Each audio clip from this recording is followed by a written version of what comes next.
अस्सलाम वालेकुम दोस्तों, तुसी वेखदे पे हो पाक पतनकाउस ते मैं जेड़ा दोस्त है अहमद फराज।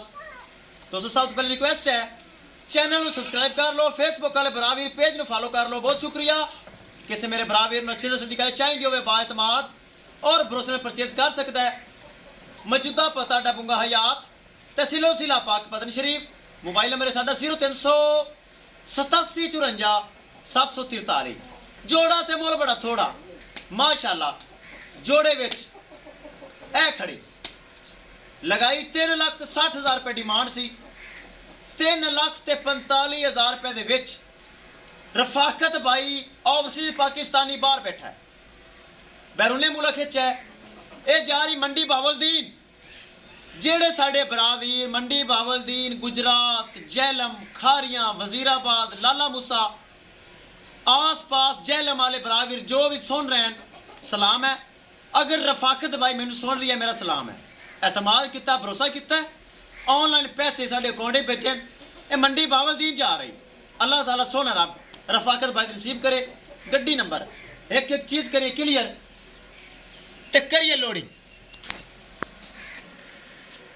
ले चलो जी गब्बन जोड़े च लगाई सी ए जा रही मंडी बावलदीन। रफाकत भाई ओवरसीज पाकिस्तानी, बहुत प्यारा भाई, बहुत अच्छा भाई। कई बंदे यकीन करो बड़े चंगे होंगे न, कई बंदे मेरे रंगे विच ही होंगे न।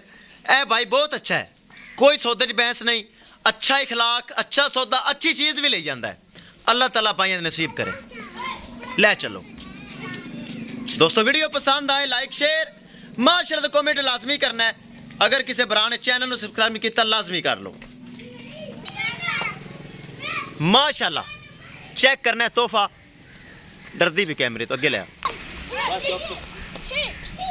ले चलो जी। अच्छी गाय माशाअल्लाह, अल्लाह ताला भाई नसीब करे। गड्डी नंबर एक शय विखाइए जी। लो जी दोस्तों, हो रही लोड। किससे मेरे भरा भी उन्हें नाल दी गाय अच्छी नस्ल की चाहिए हो बाएतमाद और भरोसे में परचेज कर सकता है। कर दे लोड कर दे। लो जी 23,000 रुपए के मंडी बावलदीन का मुकाया किराया बड़ा मकूल तो बड़ा मुश्किल। किसी मेरे भरा वीर नूं जानवर चाहिए हो बाएतमाद और भरोसे में परचेज कर सकता है। इंशाल्लाह दोस्तों मिलेंगे एक नई वीडियो के नाल। अपने फराज दोस्त को इजाजत। अल्लाह ने के बान काका पराली सट से।